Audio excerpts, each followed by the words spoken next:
अस्सलाम वालेकुम नाज़रीन, मैं हूं लंदन से अमजद चौधरी। आप देख रहे हैं हिटलिस्ट टीवी।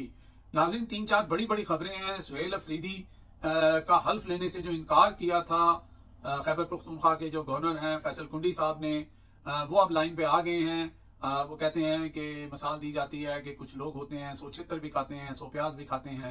तो बेसिकली आइन के अंदर उनके पास ये इख्तियार था ही नहीं, लेकिन चूंकि जहां से उनकी डोरियां हिलाई जाती हैं वहां से शायद इजाजत नहीं थी। और पीपल्स पार्टी का भी आपको पता है कि उनकी जो जमहूरी रवायात हैं उनका जनाजा तो बहुत देर से निकल चुका है। जिस दिन बिलावल भुट्टो ने कहा था कि मैं ब्रूट मेजोरिटी के साथ 26वीं आईनी तरमीम पास करवाऊंगा, वो आईनी तरमीम वो आइन जो उनके नाना ने बनाया था, जब उसका ही उन्होंने कत्ल कर दिया, गला घोंट दिया, तो फिर ये तो बहुत छोटी मामूली बातें हैं। बहरहाल जो पेशावर हाई कोर्ट है उसने इस बात का मसला हल कर दिया है। उन्होंने कहा अगर गवर्नर हल्फ नहीं लेता तो जो स्पीकर असेंबली हैं वो हल्फ ले लेंगे। तो अब गवर्नर साहब ने भी जनाब कराची से चलते हुए ये बयान दिया है कि जनाब वो कल आज रात पहुंचेंगे और कल जाके देखेंगे कि इसके ऊपर उन्होंने क्या डेवलपमेंट हुई है और जो आईनी चीज होगी उसके ऊपर वो अमल पैरा होंगे। भाई आईनी चीज पे तो आप अमल पैरा हुए ही नहीं।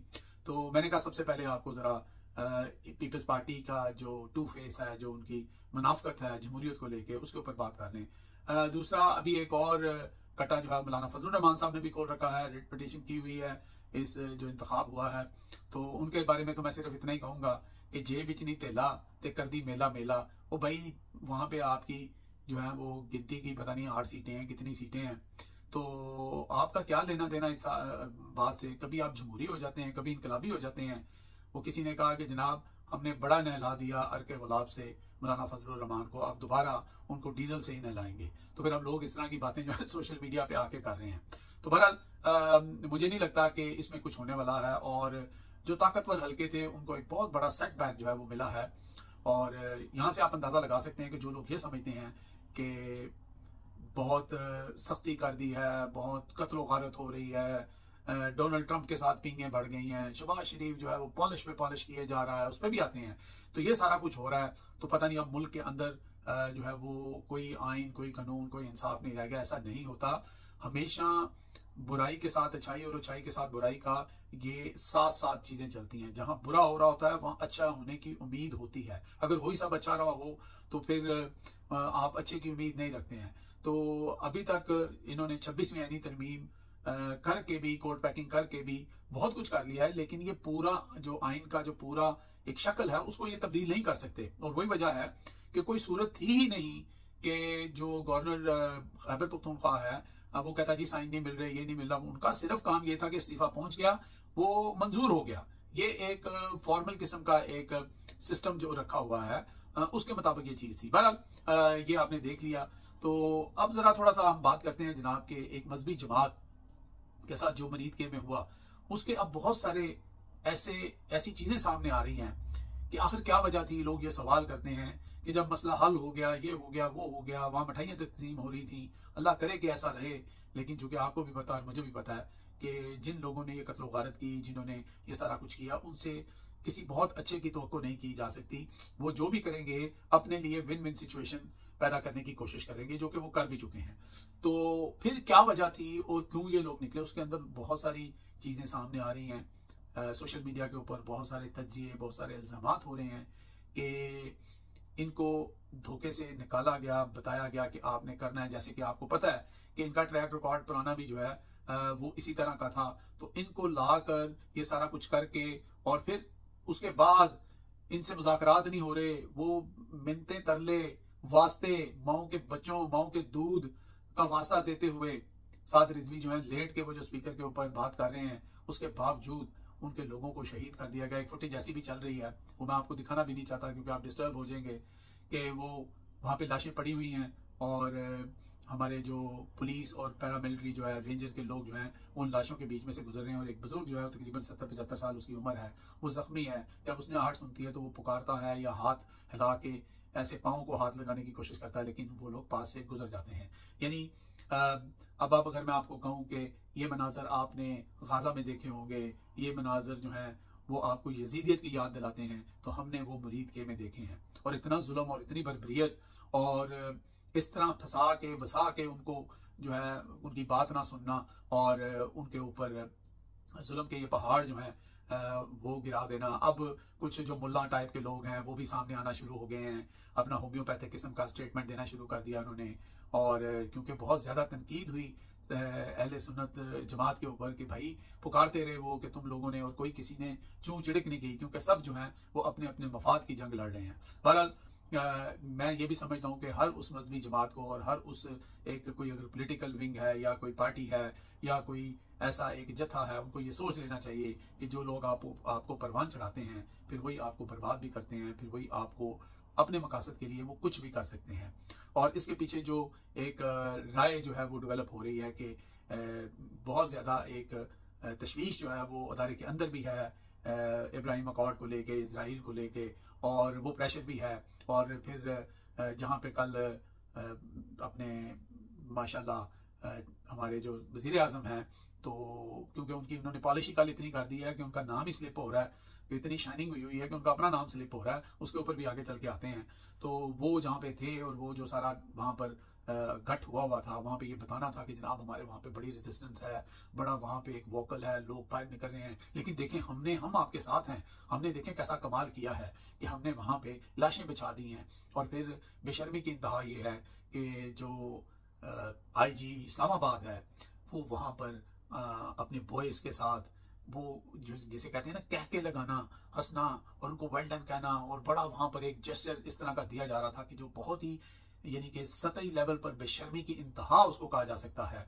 और चूंकि उस चीज को लेके फिर मोहसिन नकवी का नाम भी साथ आ रहा था, उसी फुटेज और उसी चीज और जो अमल किया गया उसको मद्देनजर रखते हुए बहुत सारे लोग सोशल मीडिया के ऊपर जो है वो इसको जो है ना एक डिफरेंट रंग देना चाह रहे हैं, दो मसलक के दरमियान रंग दे रहे हैं। और लोग मोहसिन नकवी को और IG जो इस्लामाबाद हैं वो दोनों चूंकि उनका तल्लुक अहले तशीह से है, तो उसके ऊपर इस तरह की बातें की जा रही हैं कि देखें जी सुन्नियों के साथ ये कर दिया, सुन्नियों के साथ वो कर दिया। तो मैं अपनी जो मेरी जितनी भी थिंकिंग है, जो नॉलेज है, उसके मुताबिक मैं बात करूंगा कि ऐसा मुझे नजर नहीं आता और ऐसा तफरका हमें अपनी सोसाइटी के अंदर डालना भी नहीं है। अगर हम ये डालेंगे तो जो पहले ही हम पे जुल्म कर रहे हैं उनको और मौके मिल जाएंगे, उनको और एक जेन्युइन रीजन मिल जाएगा। तो लोग जितने भी हैं, हमारे अहले तशीह भाई जो हैं, हमारे सुन्नी भाई जो हैं, हम सब आपस में भाई हैं। मसलक का एक दूसरे के साथ जो है वो डिफरेंस होना ये कोई इतनी मायूब बात तो नहीं है। ये हर यहाँ पे इवन जो अहले सुन्नत और देवबंद और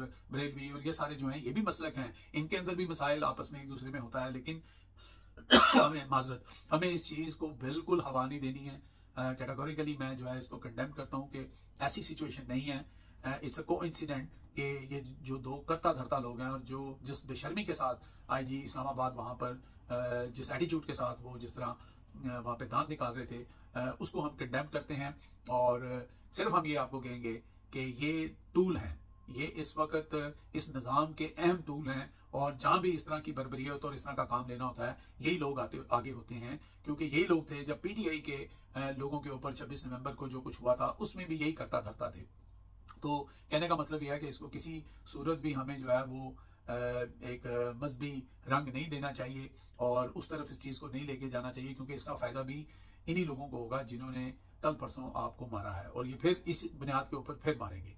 तो ये तो बात थी, इसके ऊपर डिपेंड करता है कि आप मुझसे कितने कायल हैं या कितने नहीं है। बहरहाल मेरी जो अंडरस्टैंडिंग है वो यही है। दूसरा आपने देखा कि शहबाज शरीफ साहब ने माशाल्लाह जो इज्जत कमाई है, जो पाकिस्तान ने इज्जत कमाई है, इस वक्त पूरी दुनिया के अंदर, पूरे वेस्ट के अंदर, मिडल ईस्ट के अंदर लोग जो हैं वो बस आप कह लें कि वो होता है ना पंजाबी में कहते हैं आख थू, वो नहीं कर रहे हैं।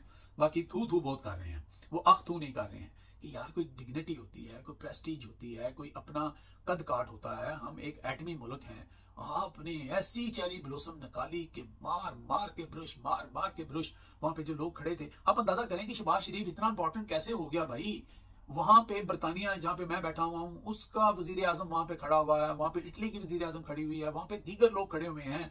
तो जनाब ये शी जवान जो शहबाज शरीफ साहब हैं, इनको ला के तो वो उन्होंने कहा ओ भाई डोनाल्ड ट्रंप जो है वो सिर्फ और सिर्फ उसको आदत है अपनी तारीफ सुनने की, और एक बहुत ही भोंडी किस्म की तारीफ भी कोई करेगा तो वो उसके ऊपर वाह वाह करेगा।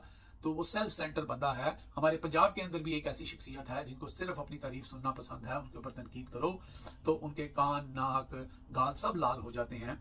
तो ये डोनाल्ड ट्रंप जनाब इस तरह की पर्सनैलिटी है, और शहबाज शरीफ ने बड़ी स्मार्टनेस के साथ इस चीज को जो है वो जज भी कर लिया, और उनकी ट्रेनिंग भी ऐसी हुई है बड़े भाई के साथ घर के अंदर। फिर ये सारी चीजें करते करते फिर आपको पता है कि गेट नंबर 4 वो डिग्गी में बैठ के जाना, तो उनकी तो ट्रेनिंग ही इस तरह की थी। तो लिहाजा अगर पाकिस्तान, इसकी दो ही सूरतें हैं ना जी, एक तो ये है कि इस तरह की पॉलिश करके, इस तरह की चीज करके कुछ अपने मकासद अपनी जात के लिए हासिल किए जा सकते हैं, या कुछ पाकिस्तान के लिए बेहतर हासिल किया जा सकता है। और दूसरा ये है कि इसका दूसरा पहलू ये है कि पूरी दुनिया के अंदर जो है ये बढ़ाया जाएगा कि भाई आपने अगर अपना बेशर्मी, बेगैरती और जिसे कहते हैं कि अपने मुल्क की पूरी रिस्पेक्ट और प्रेस्टीज को अगर आपने पांव के नीचे रौंदना है, तो ये तरीकाकार है, ये इख्तियार करेंगे तो फिर आपको लोग थू थू करेंगे और शायद अखथू भी कर दें, लेकिन ये बेस्ट वे है। और दूसरी तरफ ये है कि आप खुशामद करके, आप इसी तरह की बूट पॉलिश करके आप अपना इक़्तिदार बचा सकते हैं, आप अपना जो है वो कुछ और फायदा ले सकते हैं। बहरहाल इसके साथ साथ ये भी हुआ है कि इमरान खान को लोग इस वक्त खासतौर पर मुस्लिम दुनिया में याद कर रहे हैं कि भाई था बंदा था, लीडर था, टांग पे टांग रख के बैठा था डोनाल्ड ट्रंप के सामने, आंखों में आंखें डाल के बात करता था। वो उंगली एक दफा घुमाता था, इमरान खान 3 दफा घुमाता था। वैसे तो उंगली तो शहबाज शरीफ भी बड़ी घुमाते हैं, लेकिन उनकी उंगली जो होती है वो फिर बस, मैं उसको आगे वो लफ्ज नहीं कहना चाहता। बहरहाल इस वक्त इमरान खान को जो मिडिल ईस्ट के अंदर लोग हैं वो लिख रहे हैं, बता रहे हैं कि यार वो क्या बंदा था पाकिस्तान का, वो हमारे लिए भी इज्जत का बाइस था, और ये क्या बंदा है जो पाकिस्तान एक न्यूक्लियर पावर है उसके लिए भी शर्मिंदगी, और मुस्लिम उम्मा के लिए भी जनाब इसने जो कल काम किया है वो बड़ा शर्मनाक है। तो ये हालात इस वक्त जो है जनाब सोशल मीडिया के ऊपर खबरें, ये सारी चीजें चल रही हैं। एक खबर इंग्लैंड से आपको, यूके से देना चाहता हूँ। आदिल राजा, आपको पता है कि पिछले दिनों भी बहुत खबरों में थे, उनका जो यहाँ पर डेफेमेशन का केस था, हत्या की इज्जत का, उसके अंदर उनको नाकामी भी हुई। उसके ऊपर बहुत ज्यादा यहाँ का जो मीडिया है, जो भी यहाँ का आपको पता है कि मियाँ साहब के करीब या एक टाउट तरह का मीडिया है, उन्होंने बड़ा शोर मचाया, बड़े जनाब भंगड़े, बड़ा सब कुछ। हालांकि उसके अंदर सिर्फ इतना था कि हद तक हुई है, यानी कि किसी की बेइज्जती की है, मैंने की है, मुझे कोर्ट में ले गए हैं, ठीक है, उसके ऊपर मुझे अपॉलॉजी शायद करना पड़े, और या फिर मुझे जो खर्चा हुआ है, जो वहाँ पे अखराजात हुए हैं वो देने पड़े। तो वो आदिल राजा को उन्होंने 3-3.5 लाख पाउंड जो है वो डाल दिए, और उसमें वो ये आ गए। लेकिन जो अल्टीमेट गोल था ये केस करने का, और उसके अंदर बहुत नुकसान भी हुआ अदारे का, क्योंकि अदारे के ऊपर बहुत इल्जाम जो हैं उस केस के अंदर लगे थे, और उसके अंदर कोर्ट ने कुछ इल्जाम को दुरुस्त भी जो है वो करार दिया है। तो अब ये है कि जनाब कोशिश तो ये थी कि जुबान बंदी कर दी जाए आदिल राजा की, आदिल राजा बिल्कुल ऑफ हो जाए।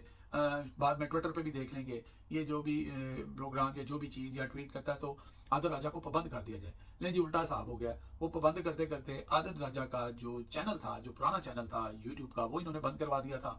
उसके ऊपर उनके रोज के व्यूज जो थे वो 8-9 लाख होते थे, और वो उनका सोर्स ऑफ इनकम भी था। तो आदिल राजा को जनाब 2 साल बाद ये कामयाबी मिल गई है, और उनका नया यूट्यूब चैनल जो है वो जनाब लॉन्च हो गया है, और आदिल राजा इज बैक। तो अब ओबियसली वो जो पुराने उनके फॉलोअर थे, सब्सक्राइबर थे, वो तो नहीं होंगे, लेकिन अब देखते हैं कि आदिल राजा को अब लोग जो उनको पसंद करते हैं या उनसे इत्तेफाक रखते हैं वो दोबारा उनको सुन सकेंगे।